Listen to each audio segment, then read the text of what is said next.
The next business idea is something that I'm thinking about doing with my kids. I'm so tempted. I really just want more hours in the day. But down the road is a recycling place. And I must say, they moved it. I went the other day and flipped, they've moved it. But anyway, there are many recycling places.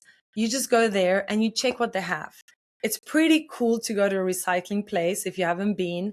It's actually fascinating. And anyway, most of them will have like a section with like plastic uh, caps, right?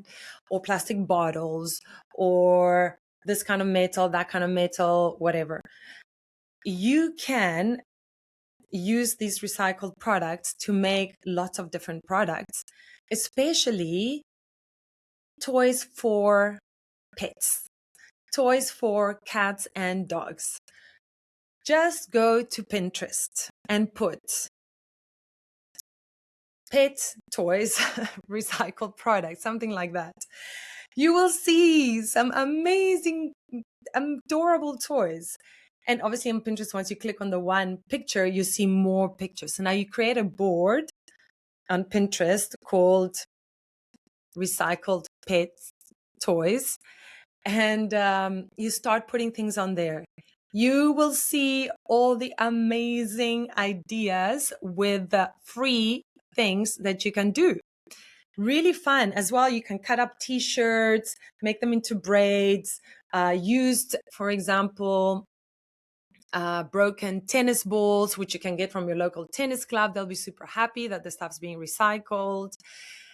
Just again, do me a favor, go to Pinterest and look for this, and you will see tons of ideas for free because these items are free. And then you make them. You have fun while you're watching TV. Your friends can help you, your family can help you, your kids can help you, right? And then you go to a pet store and you ask if you can sell on consignment. On consignment means that they don't have to pay you. They only pay you if they sell the item. So ideally what you want to do is have it in a cute basket or in some place that it looks really nice, that they can just put it on a table, ideally on a little stand. If you can do that, it's even better. But whatever, something that like looks nice. You can put a little story about it, especially if you do it with your kids. You can take a photo of your kids doing it. And I tell you what really works is if you donate a portion of it to some sort of, SPCA, shelter of some kind for animals, and do it, obviously. It doesn't have to be a big percentage. It just says that you care and that you care. And anyway, if they allow you to put it on there with a little story, maybe even a little jar, if it's in a place that people work a lot with cash, you can do that. Here in South Africa, people play a lot with cards, so you wouldn't really make that many sales if it was just like a little tin with cash. Before maybe, but these days people pay with that.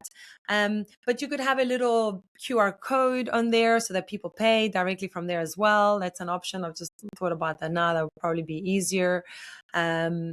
Whatever. Ideally, go to a pet shop that's privately owned. So a lot of these pet stores are chains, and it might be a little bit harder for them to approve it. In fact, they probably want to approve it. They probably have to go to headquarters. But in that case, it's better to approach headquarters, right? To rather go to the marketing department of that big pet store and say, listen, this is an initiative that I want to do. Or just tell them your story. I'm teaching my kids about this, or here's my situation, like I need to find extra income, and this is like a creative way. Like, I think if you're honest about your story, you will get people accepting it. And, you probably don't need to do this in many places because, if it sells, you're going to be making. Anyway, I think it's really cool. It's very much a side hustle, but with so many side hustles, I mean, that's money that you could invest somewhere. I'm not going to talk about that. That's not this kind of podcast, but having a little extra income is great to be able to invest it into something, to let it grow on its own, whether it's a S&P 500, crypto. I mean, I'm definitely not giving any sort of advice. I don't know much about this at all, but I'm just saying, don't spend it on some Nike shoes, basically.